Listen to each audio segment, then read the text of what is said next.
As you all know, there's a new Marvel movie coming out, Captain Marvel, with the main star being Brie Larson. But let's not talk about the movie Captain Marvel. We'll take a look at the movie star Brie Larson. She's been creating a lot of controversy lately. She's actually a good actress, and she may even be good as a Captain Marvel, but she's definitely not good at promoting the movie. Because a lot of comic book fans are starting to hate her, and the reason why was because she attacked movie critics, but not just any movie critics. She specifically attacked white movie critics, saying that the overwhelming majority of the movie critics are old white men. The story is that there was a movie called A Wrinkle in Time, and that movie got pretty bad reviews from the critics. Currently it has 42% on the Rotten Tomatoes. Obviously, Brie Larson liked this movie, and she thinks the movie got bad reviews because the majority of the movie critics are old white men, and that a movie like A Wrinkle in Time isn't made for them. But it's not just the critics who didn't like the movie, the audience also didn't like the movie. At the previously mentioned site Rotten Tomatoes, the movie currently has a 27% audience score, and on IMDb it has a 4.2 rating, which is pretty bad. About something that's really important to me. I'd like to bring to light an aspect of our industry that has risen to the surface in the last week. It's an issue that's been bubbling since really the whole time, but this issue has a solution that each one of us in this room can participate in. So earlier this week, USC Annenberg's Inclusive Initiative released findings that 67% of the top critics reviewing the 100 highest grossing movies in 2017 were white males. Less than a quarter were white women, and less than 10% were unrepresented men. Only 2.5% of those top critics were women of color. So you're probably thinking right now, wow, that super doesn't represent the country that I live in, and that's because that's true. This is a huge disconnect from the US population breakdown of 30% white men, 30% white women, 20% men of color, and 20% women of color. So why does that matter? Why am I up here giving you statistics when I could be spending this time talking about my publicist, Lindsay, who I love, and thank you so much for bringing Jesse up here and making me super emotional while I rattle off percentages of people. On top of all of this, am I saying that I hate white dudes? No, I'm not. But what I am saying is that if you make a movie that is a love letter to women of color, there is an insanely low chance a woman of color will have the chance to see your movie and review your movie.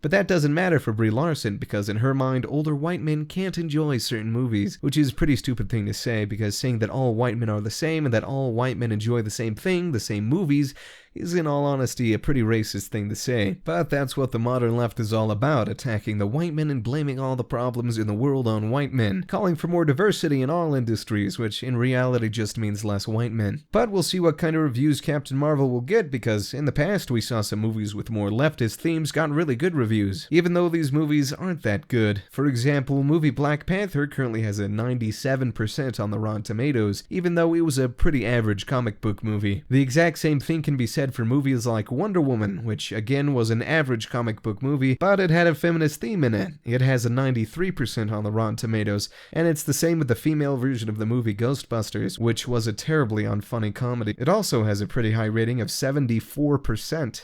Now let's take a look at this Ben Shapiro video of him responding to claims made by Brie Larson. And this is how you end up with the ridiculous spectacle, the ridiculous, insane spectacle of Brie Larson, an actress who does not know things, speaking at the Women in Film Festival about her new movie, Captain Marvel. Now, the execs over at Disney have just got to be beside themselves, because it turns out that a lot of the people who like to go watch comic book movies are young men. And Captain Marvel was already a little bit outside the box in the sense that it is a female superhero. Now, young men will go see a female superhero. They will. Wonder Woman made a boatload of money at the box office. But Brie Larson suggests that America is a sexist, bigoted, terrible, homophobic place. And then she goes even further. She says that she doesn't care if white people go to see her movies because she's not going to take criticism from white people. She is a white woman.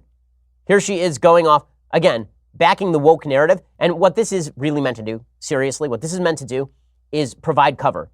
Because for people who are at least half clever, if they understand that the media is willing to provide cover for anyone who echoes the woke narrative, then the best thing to do is to echo the woke narrative, right? That way, if your movie is a bomb and it sucks, then they can just blame all of those terrible, no good, very bad boys.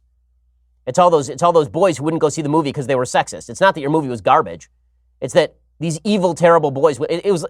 You remember we did this with Lady Ghostbusters. Lady Ghostbusters is not a good movie. I'm not even a fan of the original Ghostbusters. Lady Ghostbusters is not a good movie. But because it was made with women and because it didn't do well at the box office, it turned into its non-success was not a referendum on the filmmakers. It was a referendum on America's deep sexism. Well, Brie Larson is playing right into that.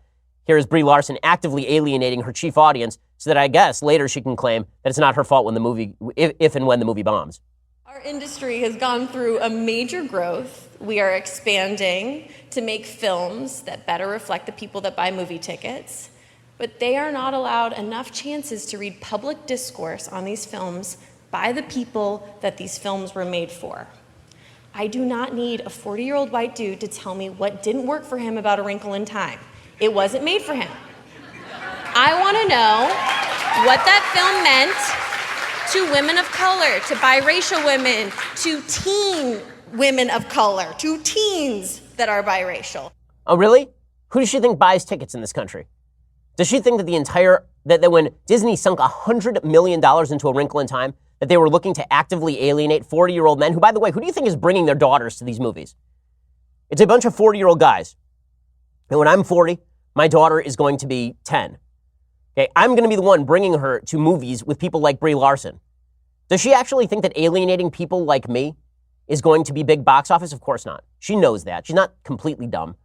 But she also knows that the media are now going to lay the groundwork for the failure of her film. So if her film falls apart, if it's just a mediocrity, it's going to turn into America's a deeply terrible place.